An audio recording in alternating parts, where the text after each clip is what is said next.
Hey there YouTube, welcome to Artichoke Dip. My name is Rob, solo tabletop gamer. This is going to be video 2 to where I'm going to start my adventure here in the Princes of Apocalypse, which is actually the Temple of Elemental Evil. But before I get into the video, if you liked the video, please click the like button. If you had not subscribed, click that subscribe button followed by the bell icon. And every time I upload a new video, you will be notified so you don't miss one. So, moving into this, before I get into the story and everything else, one thing I forgot to mention in the last video that I am incorporating into my game to make things maybe a little more interesting for me and random, suspenseful, if you will, is out of my Gloomhaven set, I took these cards out, and these are the road travel cards, which you read the question and then you have two options to choose from. They can be good and or bad, but it does add some flavor into your adventure. So I'm going to be integrating those into my game to add a little bit more flavor, if you will, to it. And the other thing I'm going to be using out of this set right here, which is the D&D creature and NPC cards. I picked this up when it came out. It's pretty interesting. It's not what I thought it was going to be. So basically, to give you a breakdown of this, if you've been hemming and hawing about purchasing this or not, if you already have the monster manual and you flip to the back and it has all the different creatures in it and you notice they're clumped together, this is nothing more than all of those cards for them creatures with their stats and everything else that can be built into a deck, which it's a great resource. I think it's great. I love it. The NPC cards are awesome, and that's what I have done. I have built a deck here of NPCs that I can shuffle and pull at random and add into my game on the fly. So I just wanted to get that out of there before we start. So, story background. With my characters already rolled up and ready to go, let's get to know the characters and their background. So, my first one is this guy right here. So get him in here, the miniature. You might be able to see it, you might not. And he is a Drow Elf Warlock. His name is Carnu Damos. And with that, he has several spells he is able to use. He has True Strike, Mage Hand, Witch Bolt, Hellish Rebuke, Dancing Lights, and Dissonant Whispers. He carries a scimitar sword, a short bow, as well as a dagger. And he's a formidable foe, I will give you that. He has superior dark vision, for the fact that most creatures can only see 60 feet in the dark. In this game system, he can see 120, so twice that. His disadvantage is he has sunlight sensitivity. But he does have access, because he has Drow blood, to Drow magic and Drow weapon training, which gives him a pretty good advantage, particularly with his weapons and everything else when it comes to combat. The second character is Merrick Gilmore, which is the Halfling Bard. And I'm going to show you. Here's a little guy right here, the miniature I chose for him. So he is he's a bard, and he is short-tempered, and he is quick to insult, and he's not that clean of a bard. He's actually a slob, but he does have some cool things about him. Being a bard, he is a spell class, and he gets a few spells. He gets Minor Illusion, Light, Cure Wounds, and Thunderwave. Now, in the first video, I know I said I don't like using two magic classes, but in this case, I've never really used bards too much before, and I wanted to use one, so I decided this would be a good time to use them. And yeah, I think this is going to work out. I think it's going to be pretty cool. So with the bard, he has advantages to saving throws for poison resistance. He also has what's called lucky, so if I roll a 1 on a 1d20, I can roll again for an attack and or saving throw, but I have to keep that second roll, even if it's a 1 again. But that's pretty cool. He also has the ability of brave. You have the advantage for a saving throw versus the frightened. And if you're not familiar with that, in 5th edition, so you have these different conditions that can affect your character. One of them being frightened to where you cannot move or act at turn. So he has the ability to be able to have a saving throw against that, which is really cool. And then, of course, he has Halfling Nimbus, which enables him to be able to move through a space of any creature larger than him. He is equipped with a dagger, a short bow, because he has a very high dexterity, and a hand axe as well that can also be thrown. He also carries a lute, which is like a medieval guitar, and a pan flute, which you would see the old Greek god Pan that he would play to enchant people. He carries one of those as well that he implements because he's a bard. The last character I had is Rangrim Ironfell. He is a mountain dwarf fighter. Now, I know I said I wanted to go with a barbarian, but when I looked at it and the way that I imagined the backstory of my characters, it made more sense to make him a fighter, and I'll get into that here in a minute, than a barbarian. So with that, he is a dwarf. He has dark vision of 60 feet. He has dwarven resilience, which means he gets advantages for saving throws against poison and poison damage. He has dwarven combat training. He has stone cunning, and he also has great weapon fighting, which is really cool. I like this, the fact that if he rolls a 1 or 2 for damage and an attack, he has the ability to re-roll, but he has to keep that second roll, even if it's a 1 or a 2 again, to get a higher amount of damage, which is kind of cool. I really, really like that.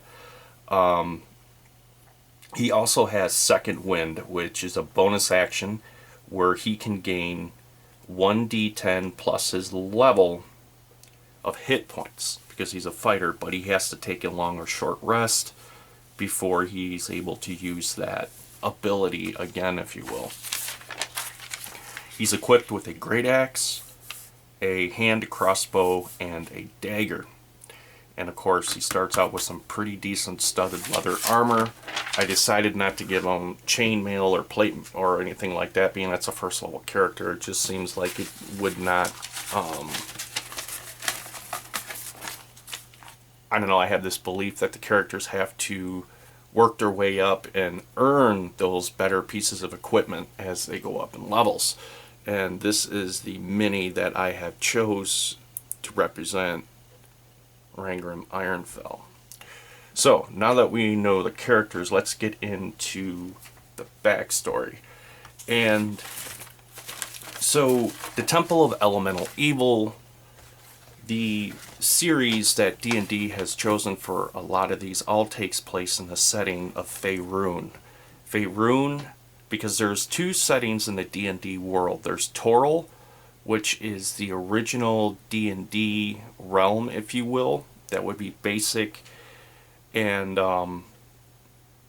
the original Advanced Dungeons and Dragons. And then another realm came out to adventure in, which was the realm of Faerun, also known as the Forgotten Realms. And that's where our story begins.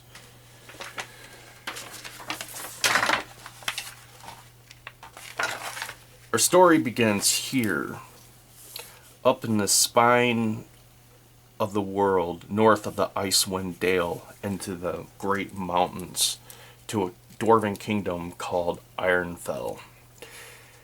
And deep beneath those mountains that stretch into the Underdark, is where the story begins so many years ago. A group of drow elf, when the young males are isolated for their physical prowess in combat, and a decision is made as to if they're going to be trained and used as guards in their war or cast aside for sacrifices to Loth, the Spider Queen.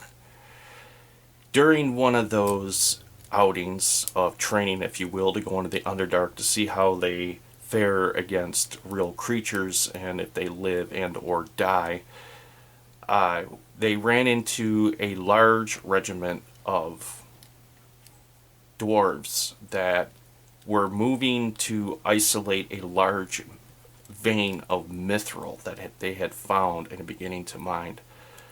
What wound up happening was a war, not a war, but a combat broke out.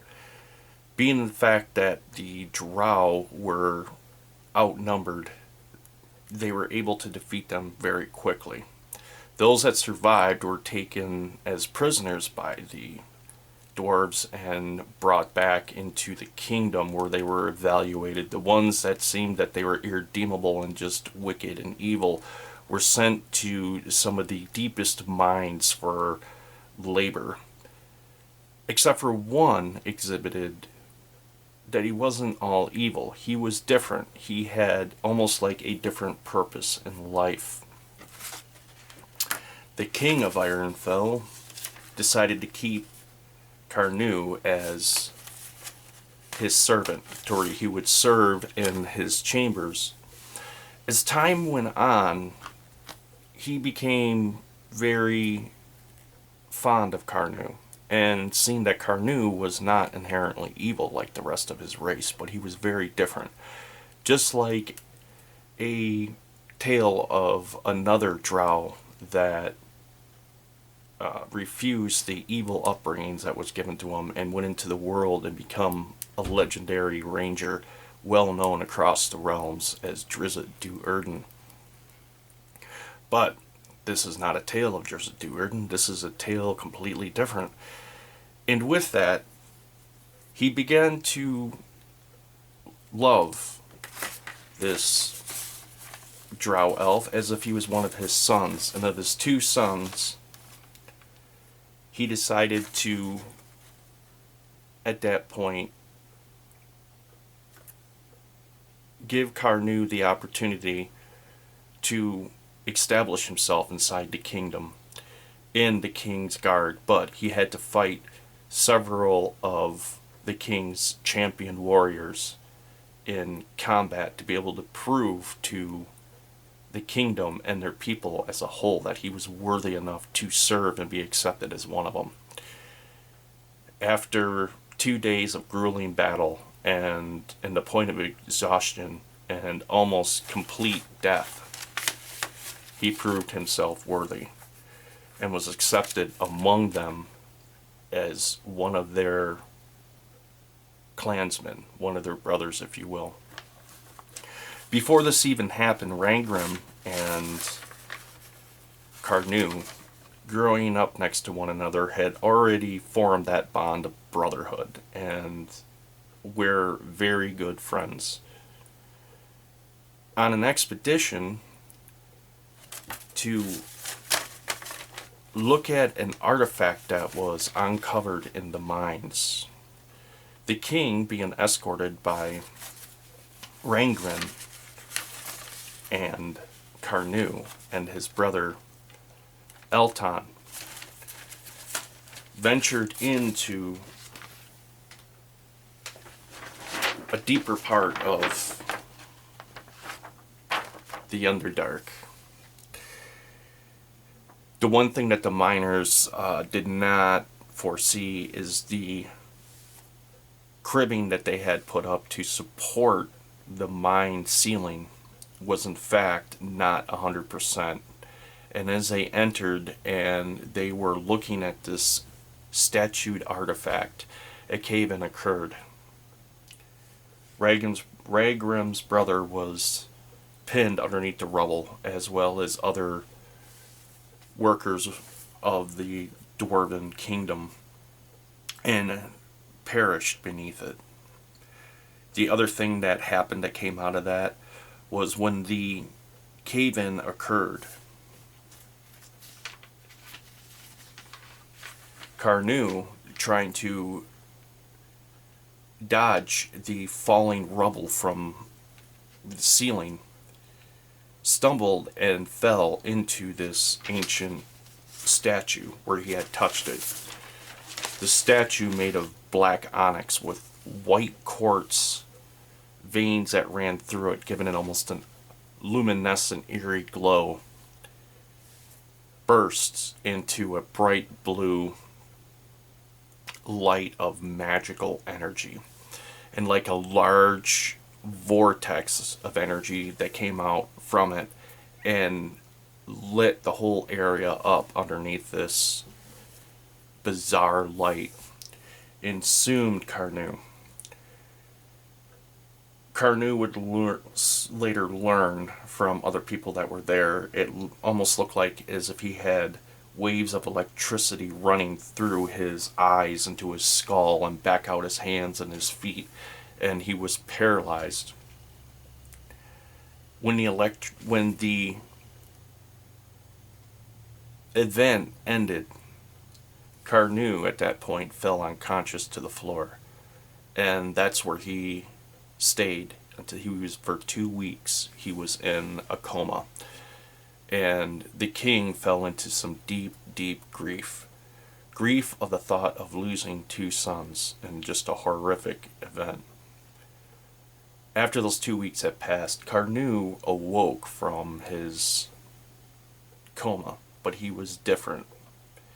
Somehow he understood the ways of magic, and not the way that the dwarves inherently understand it, or an elf would inherently understand it, but something was speaking to him inside his mind, something ancient and old that was giving him the power to be able to learn long forgotten ancient secrets that would pave the way for him to learn spells, unlike wizards that have to go over several books and spend months, if not years, studying to perfect the spell to get it correctly. He just inherently knew, as if this divine intervention, if you will, bestowed it upon him, like a cleric would receive his spells from his deity through devout prayer and devotion to that deity. As the years passed on, and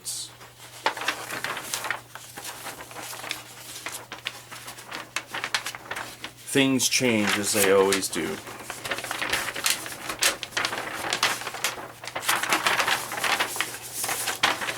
Some of the other dwarves inside the kingdom were untrusting of Carnu for the fact that he had these, as they put it, supernatural powers of magic that just seemed to come out of nowhere. And some of them considered him evil. Others of them considered it a divine blessing from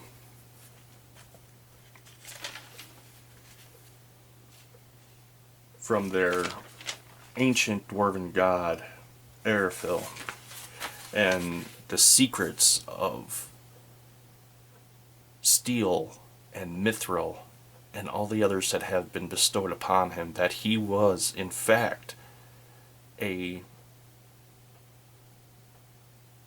divine, if you will, representation of that deity, sent there to cement their devotion to the deity. Although the truth could not be farther from that this ancient deity of mystery, unknown and long forgotten to the living of the Faerun as we know it now, has made him quite unique. And as he has grown and progressed, he's no longer looked upon as a fighter or a warrior, if you will, among the king's royal guard, but more and less what they whisper and they talk about, and they call him a warlock, a warrior of mystery, magic, almost inherently evil, if you will. But as time has moved on and the king has succumbed to old age, Rangrim was challenged for his seat at the throne. His cousin, who won in the arena, has taken up the throne, and it was at that point, with all the past hurt that Rangrim has felt and he still carries for the loss of his brother, and what happened to Carnu that day with that eerie statue has never, ever, ever stopped plaguing his mind. And it still, to this day, haunts him. Carnu kept telling him that his mysterious deity has been telling him about this area here, known as Red Larch. But he doesn't know the name at this point. He has just been shown glimpses of visions of where he has to go, and there is something here that awaits him. A new piece of knowledge will be unveiled to him, and it will be understood later on. But right now, it's masked in obscurity. One of the things that also had occurred before they had set out to this was a troublesome halfling from in the forest here of Lurkwood. There lies a small little protected area of a shire of halflings where they live. One of their outcasts, known as Merrick, very skilled with the art of music and telling tales, but just not a very, how do you put this, outstanding citizen of the Shire. He was shunned and outed. He soon found his way to the Ironfell Kingdoms, where he would be at times hired for certain ceremonies and celebrations where he would provide entertainment. Unfortunately, a couple of times he was caught trying to steal several high-priced items and was jailed. That's where he met the meeting with Rangrim Ironfell and Carnu.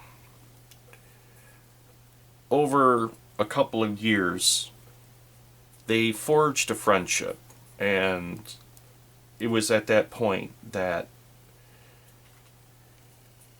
Rangrim decided to throw out there to Carnu. He says, well, instead of just the both of us heading towards this area that you don't know where it's at other than your god is telling you to go to, he says, maybe we should take Merrick with us as well. He says, I fear that the new king will not see pity upon him and will probably find a reason to execute him. I think it's best if we take him with us and we all kind of get a change of scenery for a while.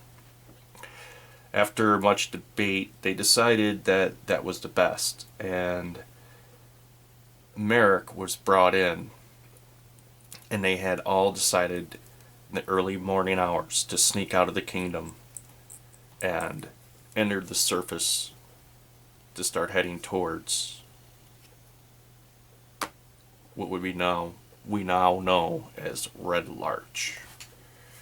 And that is the beginning of my backstory. The characters, where they come from, explains how the dwarf, the drow, and the halfling, a band of basically, if you will look at it, a misfit, a now no longer royalty, and a misguided lost soul that was taken in and shown brotherhood and the value of a strong kingdom.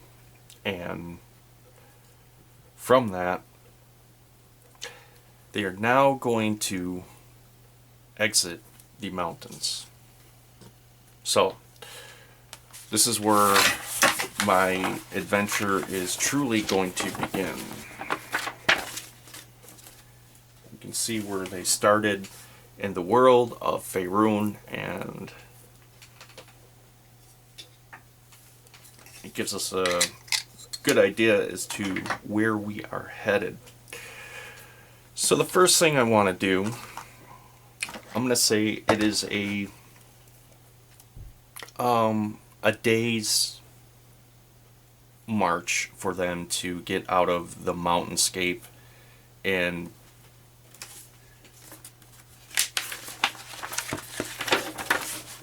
let me just open this map back up, and it'll be easier to show you and explain than it would be to. So it's going to take them a day to move out of the mountains area and down to the main trade road here. No, I'm going to say longer than that. A day to get out of the mountains to this plain area, and then I'm going to say 1 day to go from here to there, half day to reach Triabor. We're going to say a total of 4 days. It's going to take them a total of 4 days to be able to reach this destination.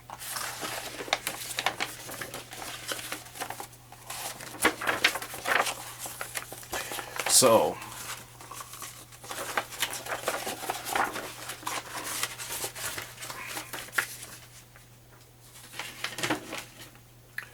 going to use my percentile dice here. So, day 1 through the mountain ranges. Were there any encounters that were encountered? Now, the higher the number, the higher the probability. I'm going to say there's a 50-50 chance. Anything below 50% is relatively low, and there will not be an encounter. Anything 50% or above, there will be an encounter. 50%. So their travel through the mountains was uneventful. It was strenuous, and they made it to the plain areas. The travel from the plain areas over to the main tradeway. Let's see how that plays out.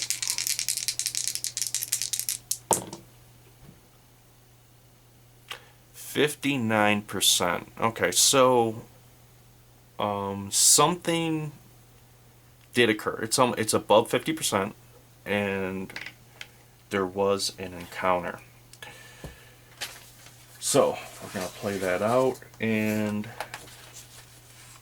taking out my sheets.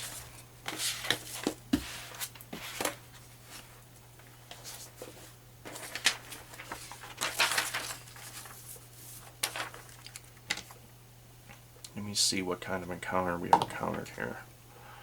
It's a common, and re-roll my percentage die, so 53.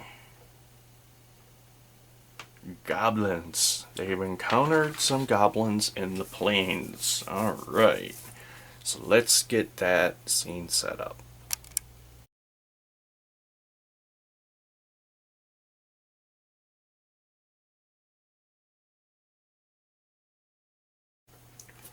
Okay, so here's the battle map. So it's late afternoon. The characters decided to set camp for the night and get some rest after their long day of travel. As Rangren and Carnu sit by the fire and tending it for the evening, and they engage in conversation. Meanwhile, Merrick goes over to water supply over here to refill the water skins so they can rehydrate and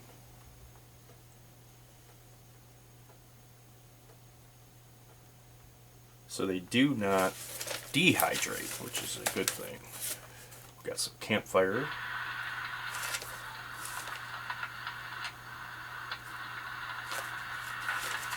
So as the fire burns away and the afternoon gives way to evening, and they begin to settle in,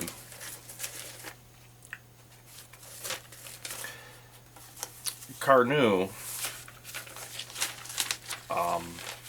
says, he goes, I'll take first watch. He says, you two try to get some rest and sleep, and then about mid-evening, before dawn, I will awake. When he says, he looks around, he says, He goes, I think I'll awaken Ragram. He says, I don't want to be slain in my sleep. He says, with you too asphyxiated over your loot, you'd probably be playing with that thing, and unsuspectingly we would be all killed. Merrick looks at him and he's like, whatever. He's like, I'm gonna get some sleep. Why don't you go and do your purposeful duty and defend us and make sure nothing bad happens to us. Stinking drow.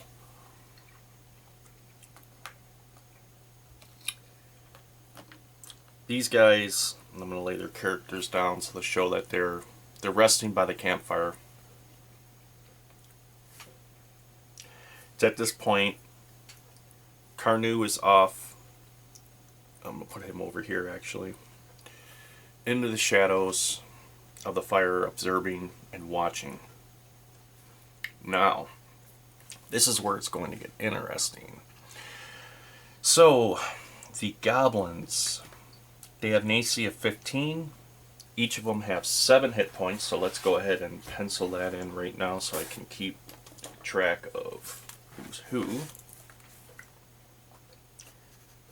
So I'm going to do the initiative first.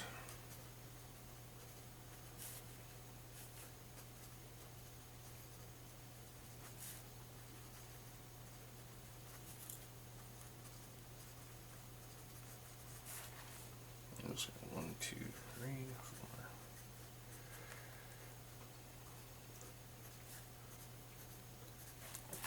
So I have it just like that.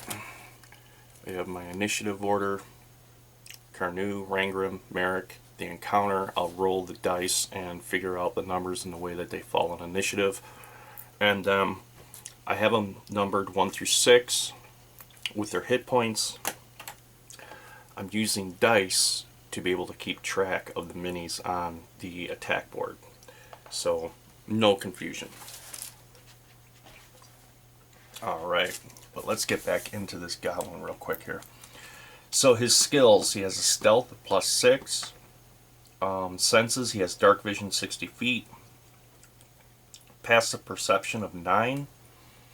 The languages that they possess is common and goblin, which means that we will be able to communicate with them. They also have what's called nimble escape. The goblin can take the disengage or hide action as a bonus action on each of its turns.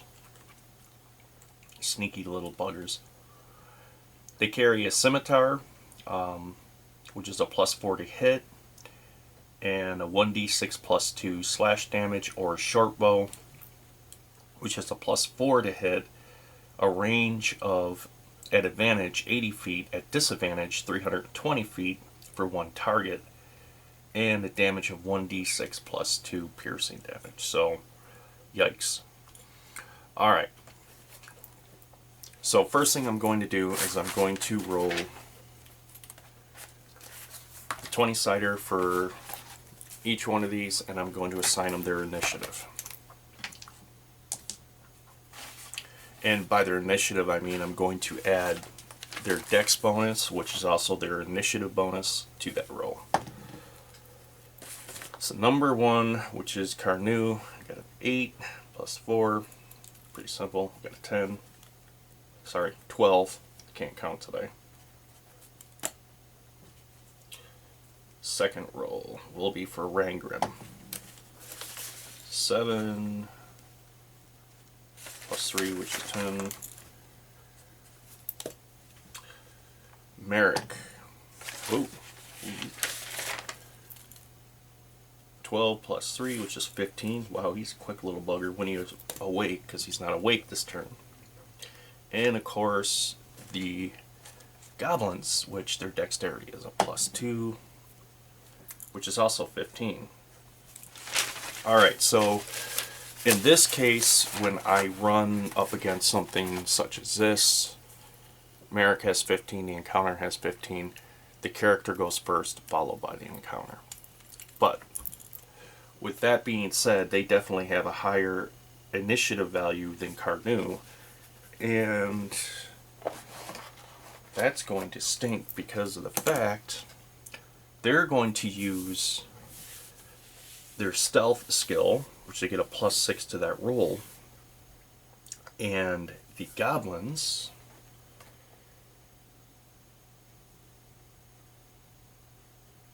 notice a dim light not so far from their position, and they decide to move in closer to investigate to see what it is.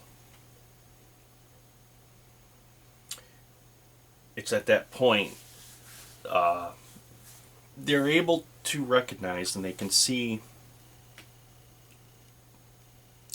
these two guys very well lit underneath the light, and unfortunately he's a drow elf. He's very dark. He has a black hooded cloak in which he wears. He's in the shadows, so let's see how well, first of all, he is hidden, if you will.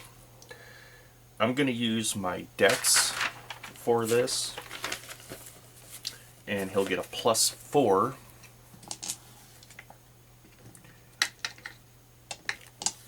And let me get the base score of how well he's hidden right now.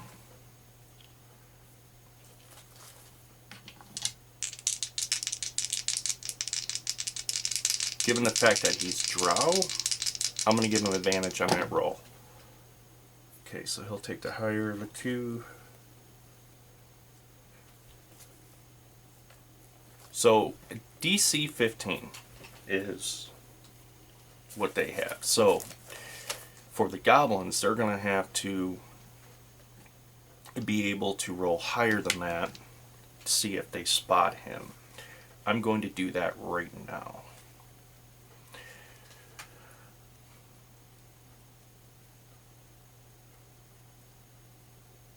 Well, they don't have anything for intelligence as a modifier, so just gonna have to roll. You know what? I am gonna give them advantage, and the reason why I say that is they have not been detected yet. They are in the shadows, watching and observing. So let's see how this plays out. A 12 and a 13, neither of which they detect the drow hidden here in the shadow. It's at that point they see them as these two as easy pickings. There's 6 of them, 2 of them, they're outnumbered. They'll be able to go in there, slit their throats, and take everything that they have, and quietly at that point sneak off into the night to where nobody will even know they're there.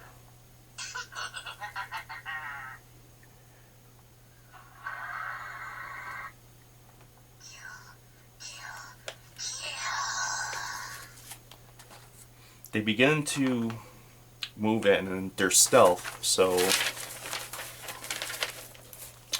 let me roll that. And they get a +6 to their stealth. Wow, man.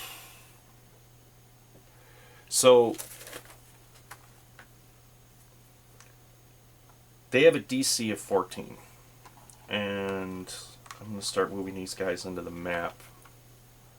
You can't see them right now. They're down here at the very corner of the map.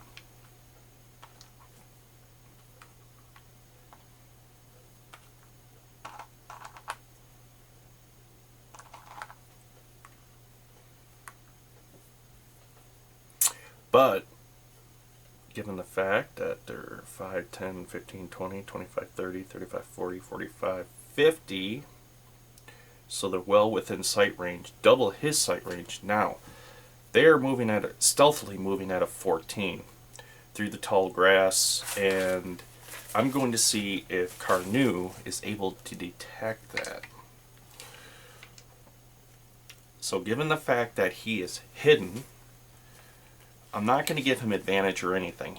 I'm just going to see if he notices this, and it's going to be a roll against his wisdom. He gets a +4 bonus to this. Let's see how it rolls out. Ooh. Okay, he rolls an 18. He notices, as his drow vision can, slight rustling in the grass as it's moving back and forth. And as his eyes focus more, he can see the top halves of these little guys moving through onto their position. Now, so they are not going to get the element of surprise. I think they are going to be surprised. I can do one of two things here at this point. I could try to stealthily move around the map this way and head them off and engage them there, but I think that would be stupid, because if I get outnumbered, these guys are asleep and they're not going to be aware of what's going on, and then it would just be a slaughter. I'm thinking probably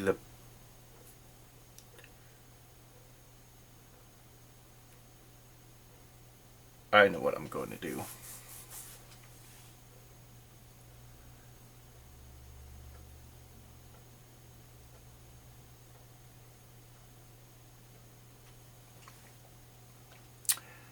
I think I'm going to cast Witch Bolt, and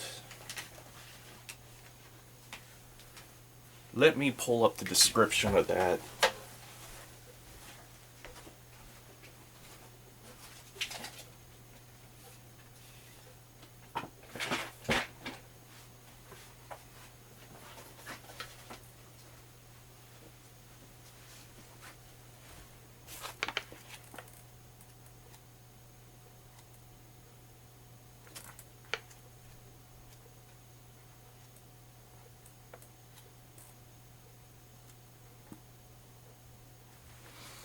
Okay.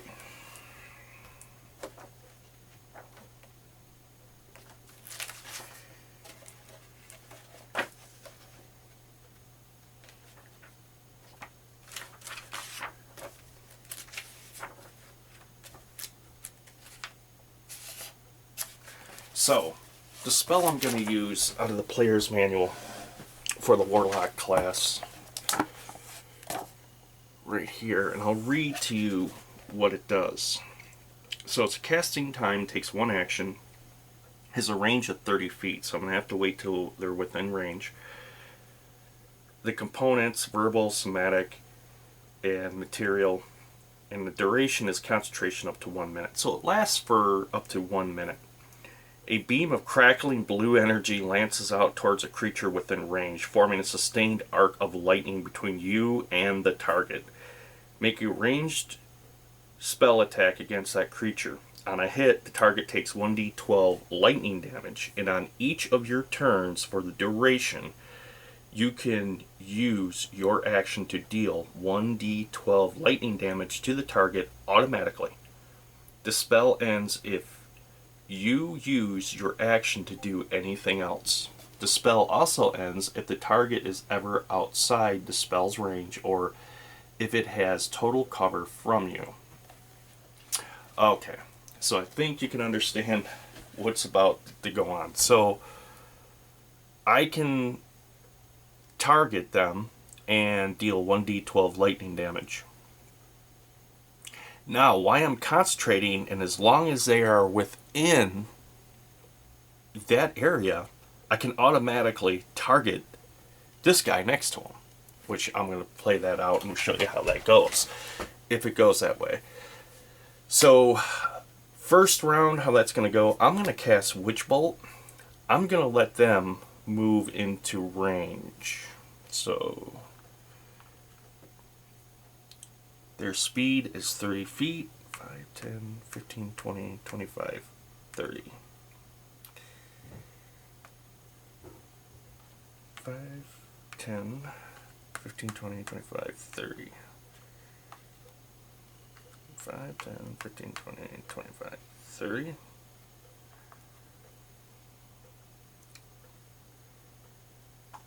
5, 10, 15, 20, 25, 30.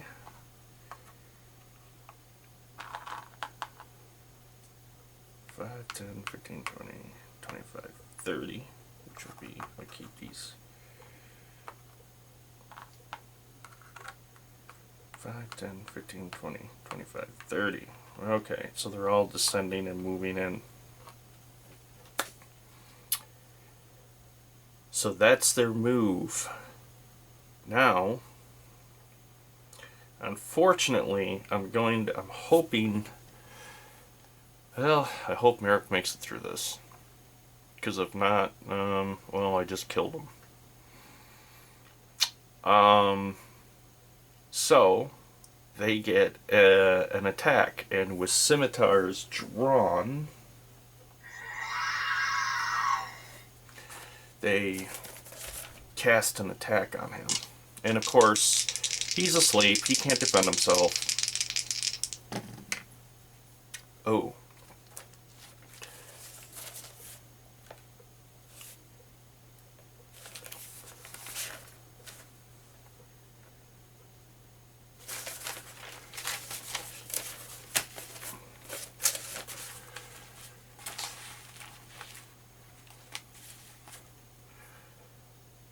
Huh.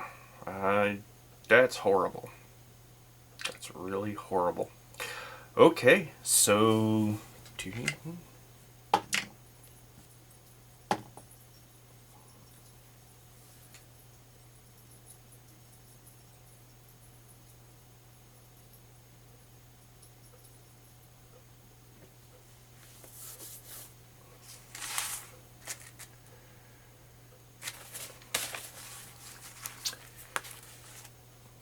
As they move up into the camp with their swords drawn,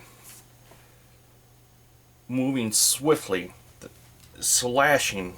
Unfortunately, Merrick awakens into pain.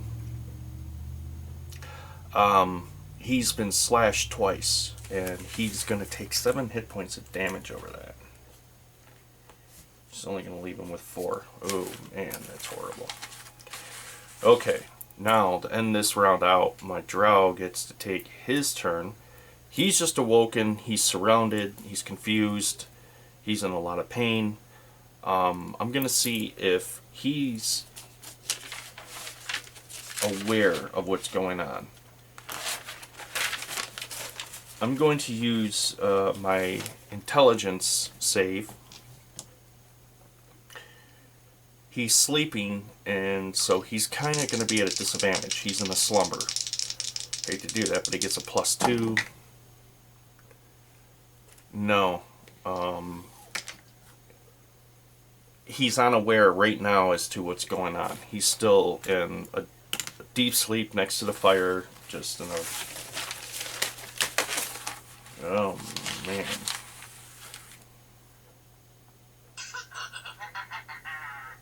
So at this point, his spell is initiated and goes off. Now, to cast a spell in 5th edition, you are going to use your charisma modifier.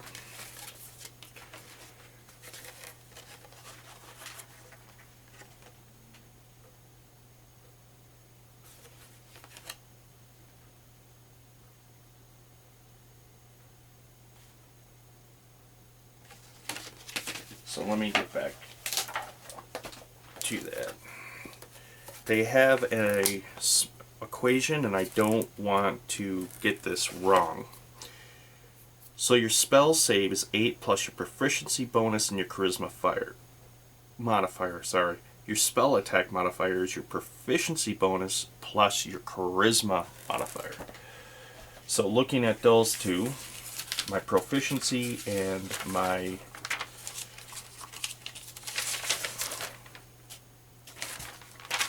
charisma. My charisma is a +3, my proficiency is a +2, so I get a +5 to that roll. They are unaware that I am here. They have walked right into the trap. I'm going to have advantage on this roll.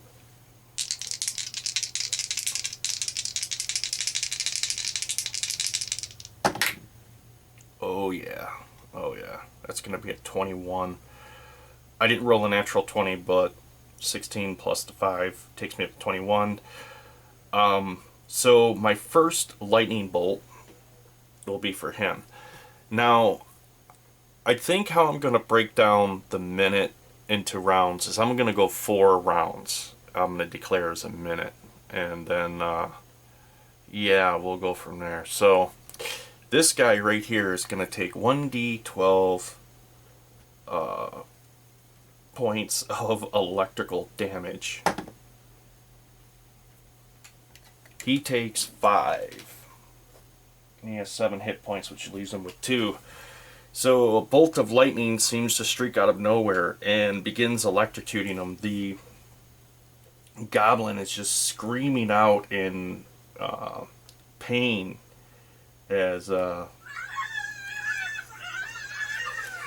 others are watching. They're trying to, in the split second that this has happened, they're trying to understand what's going on. He's just got electricity just at that point searing through him.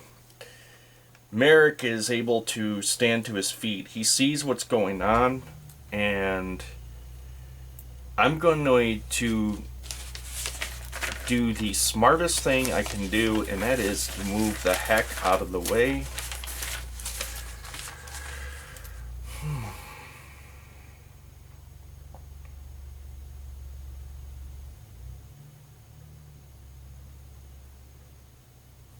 So they're not larger than me. I can't go this way.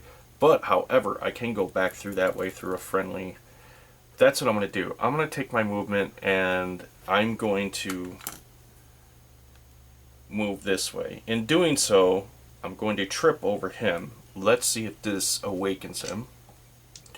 He's not going to get advantage, but he's going to have a 10 or better to be awoken and alert as to what the heck's going on, or he's going to wake him up here. Rules 2. Unfortunately, he's such a heavy sleeper that he trips over him, and ending his turn, he kicks the side of the dwarf and screaming at him, "Get up, get up, get up." Alright. That was the end of the first round. Let's go into the first full initiative round.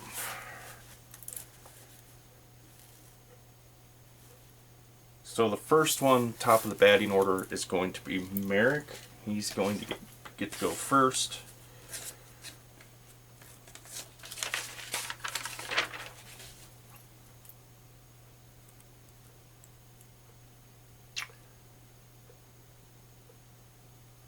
Running on pure adrenaline and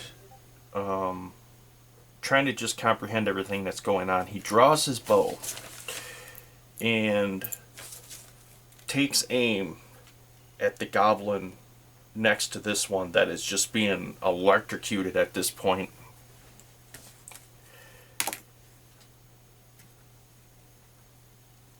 So he's going to get, for his dex bonus, a +3 to this. Come on, come on, come on. Oh. And unfortunately, he misses. The arrow goes way off course, and he does not get anything. That stinks.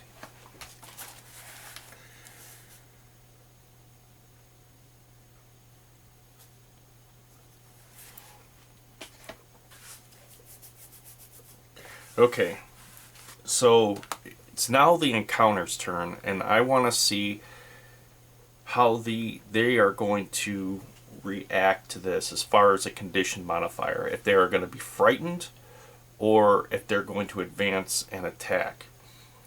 So the difficulty class I'm going to assign to this is going to be a 15. This one is not going to be able to roll because he's obviously being electrocuted at this point. He's going to go first. He has to have a 15 or better. Oh. And considering that, I'm going to give them disadvantage for this because of the fact that they don't understand where the lightning is coming from and their buddy is being lit up. So let's see.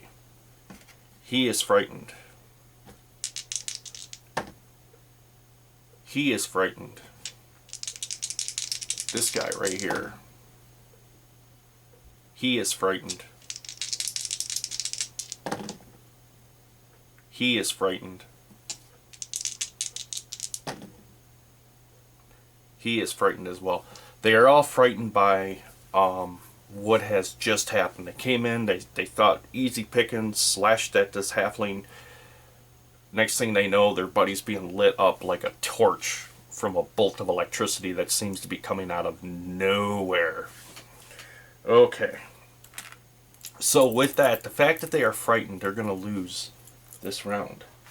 It's now going to go to Carnu, which I have not killed him yet. He's still hanging in there. Instead of wasting another 1d12 on him, I think I'm going to go to his buddy here next to him, and I think I'm going to fry him for a bit.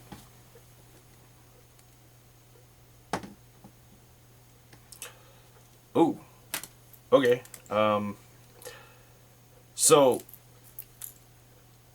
frozen in fear and shock, the last thing the goblin sees before it goes out of this world are two red pupils that he can see in the shadowy darkness, and as his hand moves and a finger points, an electrical arc streaks through, boom, right into his skull. The thing screams out in agonizing pain and falls to its feet, just absolutely lifeless. Yeah, that's cool. That's the way to do it. Okay, so he's done. He's out. Now I gotta mark that down because that was his first. This is gonna be a second, so he's gonna have 2 more turns before I have to figure out something else to do. Okay. Now Rangrim. He's awake, he's ornery, he's to his feet, and he notices in the dim light of their campfire all of these goblins, and he is filled with just rage.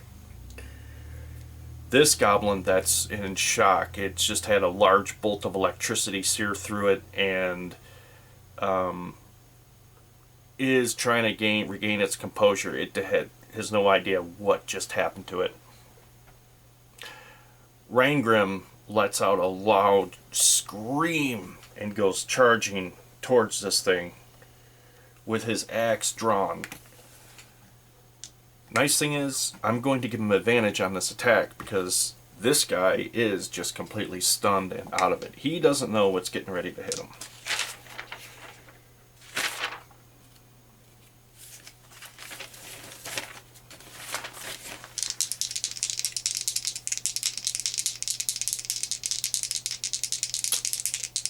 I am going to get a +4, actually +6, because I forgot to add my proficiency bonus into this. So a +6 to the roll.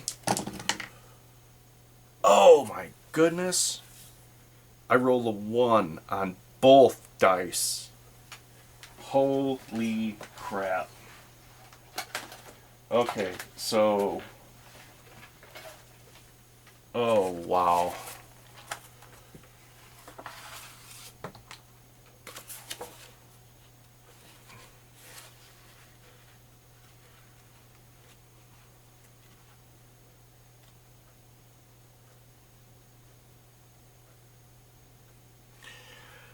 I'm going to go and consult the Criminomicon and see what happens. Melee... It's an axe, so that could be considered slashing or blunt, actually. I'm gonna go with slashed. Let's see what happens. 16.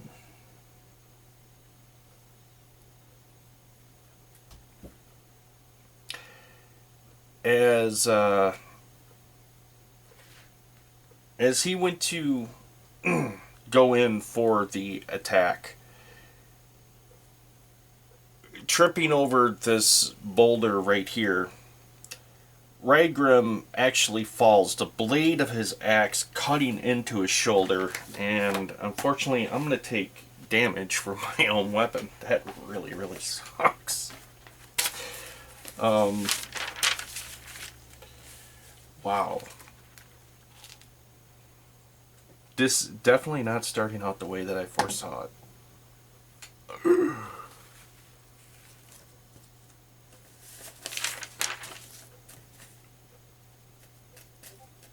Oh my god.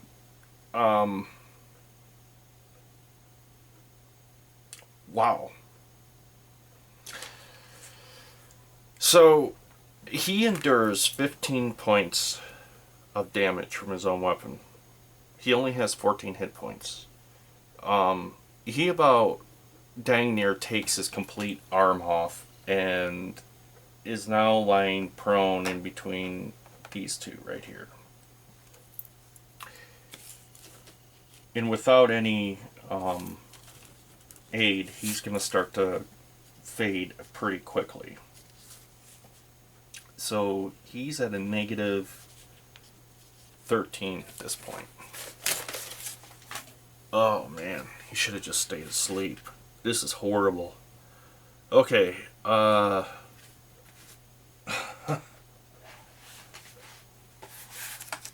maybe it was a bad idea bringing that Criminomicon into the mix, but it does add a little bit more to the game. Makes it a little bit more interesting sometimes.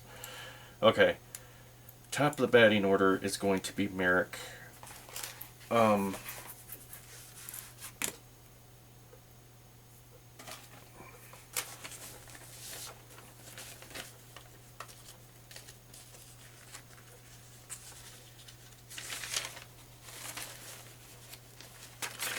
Merrick just witnessing everything that has just happened. He's trying to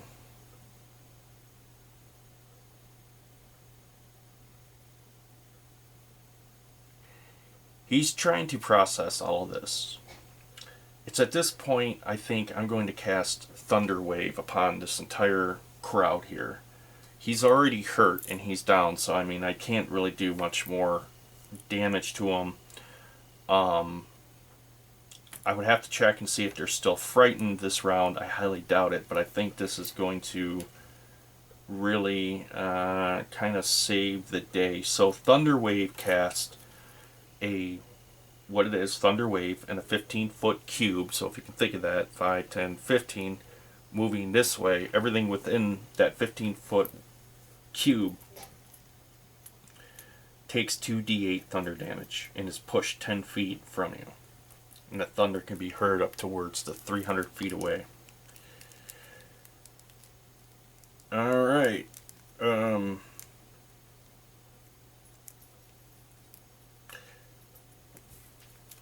As he moves in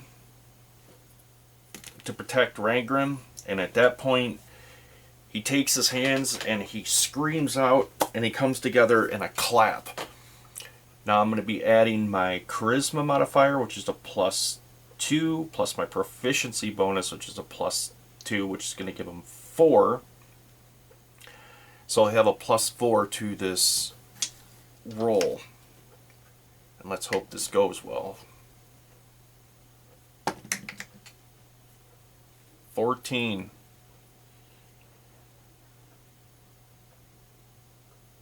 All right.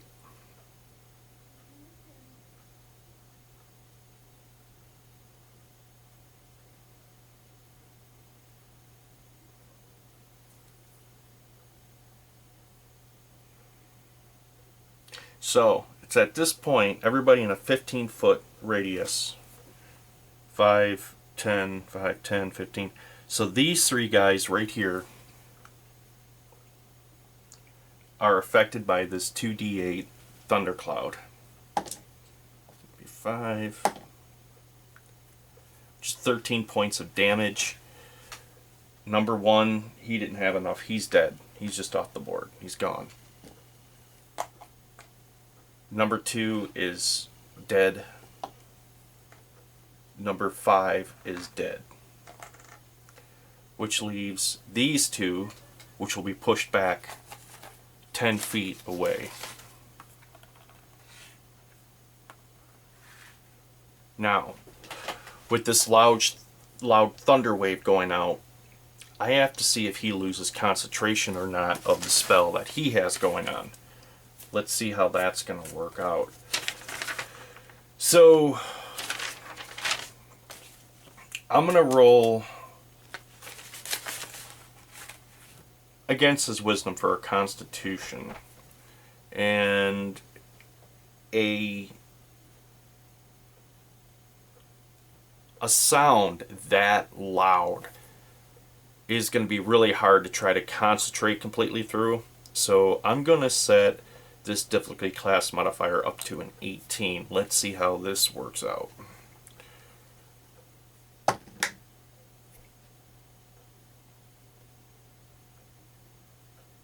A 14. No, he is startled. This loud thunderclap of just a boom goes out. At that point, his concentration is completely broke. The lightning dissipates up into the night air, and when the dust clears, basically, he just sees dead goblin bodies and pieces lying around, and he can see Merrick standing above Ragrim with his hands clasped together and a look of determination and will, if you will, on his face, like he's going to protect his friend at all costs. Alright, so that was Merrick's turn. Now, I'm going to say these 2 goblins that are left, first of all, they got disadvantage. DC 18, they're going to have to roll past, otherwise they're still frightened and they won't be able to do anything this round. Let's see how that works out. Number 6, frightened. Number 4, frightened. Frightened, or I'm going to say stunned. They're just absolutely, I think they figured out at this point, they've lost their turn this round, that they chose the wrong campsite.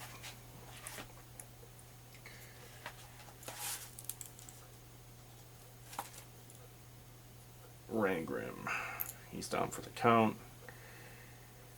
So I'm going to go to Carnu. Carnu, at that point, steps out of the shadows. 5, 10, 15, 20, 25, 30. Moving swiftly, with a scimitar drawn, he comes up to the first goblin here that's just absolutely frozen in fear and shock and all, just like, I cannot believe what's going on. The fact that he is in shock and frozen with fear, I'm going to give my Drow Warlock here an advantage on this attack. Easy pickings. Let's see how this goes. +2 proficiency bonus. So he gets a +2 to his attack. Hope this goes well. I can't believe it. Well, he doesn't roll a 1. But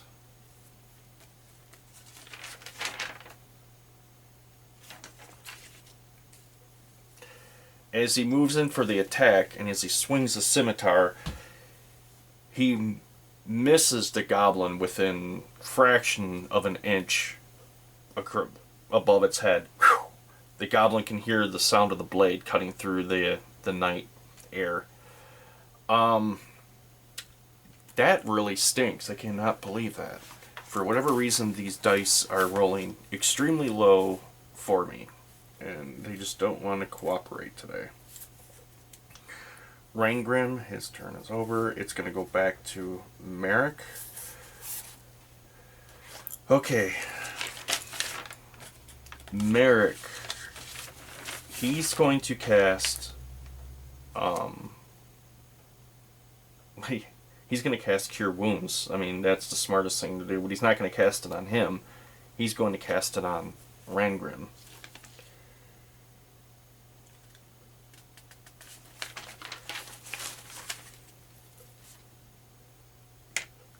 D8 +4.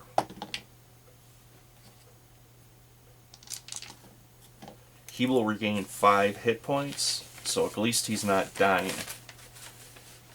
He's stable at this point.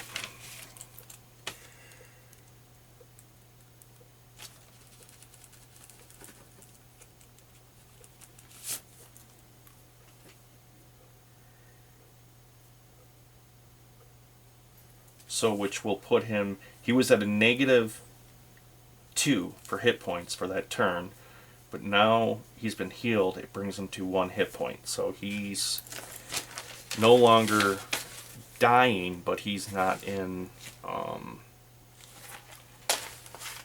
that great a shape either. Alright. Now to the encounters. First thing I'm going to do is I'm going to roll and see if the encounters are still frightened. If not, they're going to try to slip away. So, as far as they go, I'm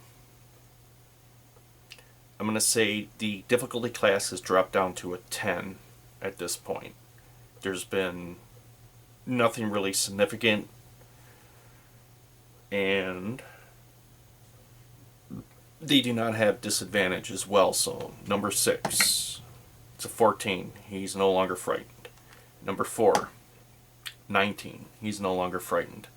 As a matter of fact, where he is at, he's going to use his turn for a nimble escape, and he is just going to, at that point, disengage and run off into the night. And he's off the board and gone. He's still locked toe in toe with the Drow Elf, so at this point he's going to have no choice but to defend himself, and he's going to swing a blade at the Drow Elf. He's going to get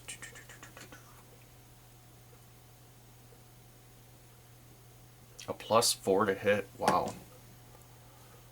But it's not enough. As he swings a scimitar blade, the Drow brings his down, and they make a loud clink noise as they meet.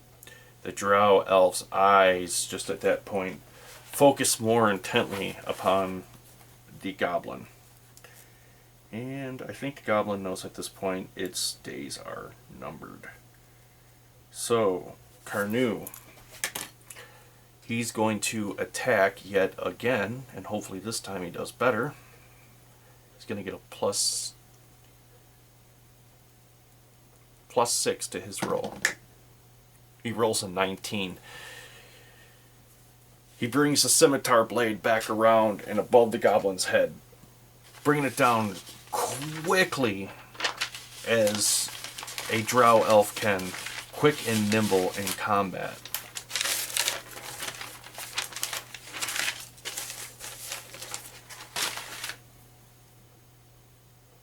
He's going to have a 1d6 plus 4. Alright.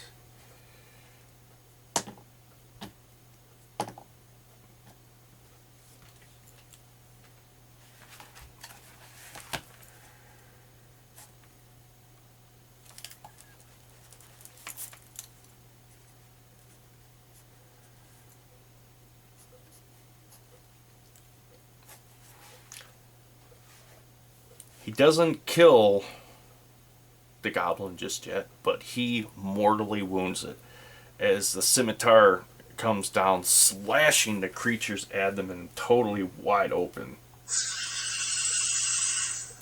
It screams out.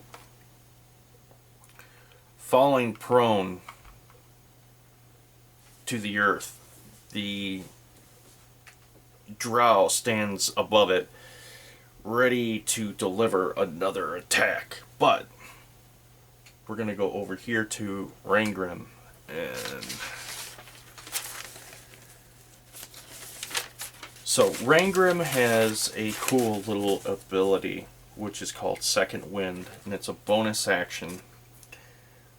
He can gain hit points 1d10 plus his level, but he would have to rest again before using them again. The fact that he has 1 hit point and he's no longer dying, he's not going to be, I don't foresee him getting up to battle because there's going to be nothing left to really battle, but I'm going to use his turn to cast this. So he's first level, he gets a 1d10. Let's see how many hit points he regains. 10 plus 1, which is 11. Hey, sweet. Which will take him up to 12.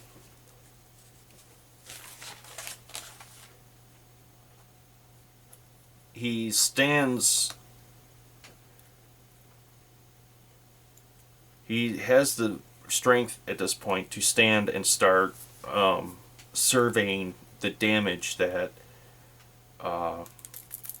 his own battle axe did to him, essentially. Alright. Now it is back to Merrick.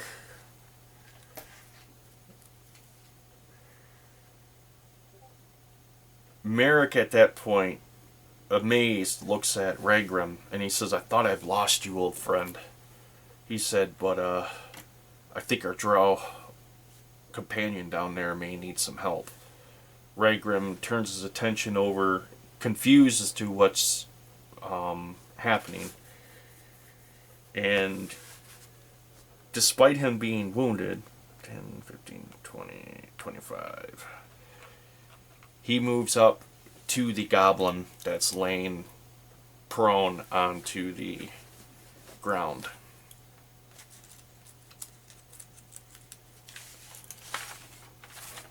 Merrick pulls out his dagger.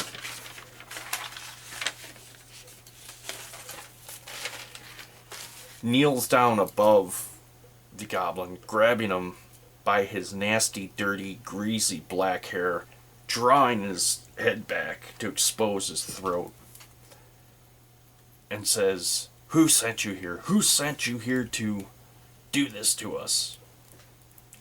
The goblin, coughing up blood, mortally wounded, at that point, says, "Fools, we saw you as we were traveling across the Great Plain," he says. "We could see the dim glow of your fire for miles off. You were slim pickings." At that point, Merrick, he's just going to finish the goblin off. And with that, he's going to have advantage.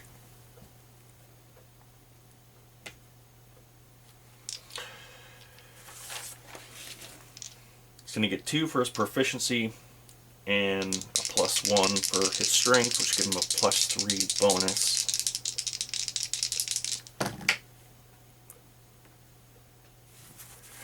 He takes the sharp dagger and runs it across his throat. Black blood just squirts from the Goblin's arteries and sprays into the night air. The putrid smell of goblin blood as it begins to choke on its own blood and squirm. Wow.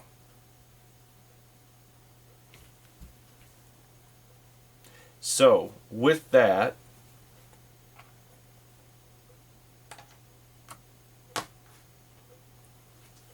they have all been dispatched. No, I could go by the XP. I'm really not going to go by the XP. I'd like to go by game sessions when I level my characters up. But, so, that was Evening 2, the encounter that they had.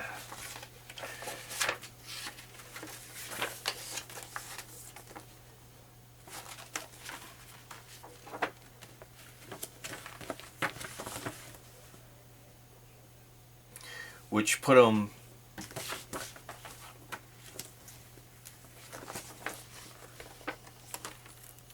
here in this plain area. A day later, they have reached the main trade road, and let's see if they had any encounters reaching up onto the main trade road. No, 17. Uneventful. Working their way down to Long Saddle, which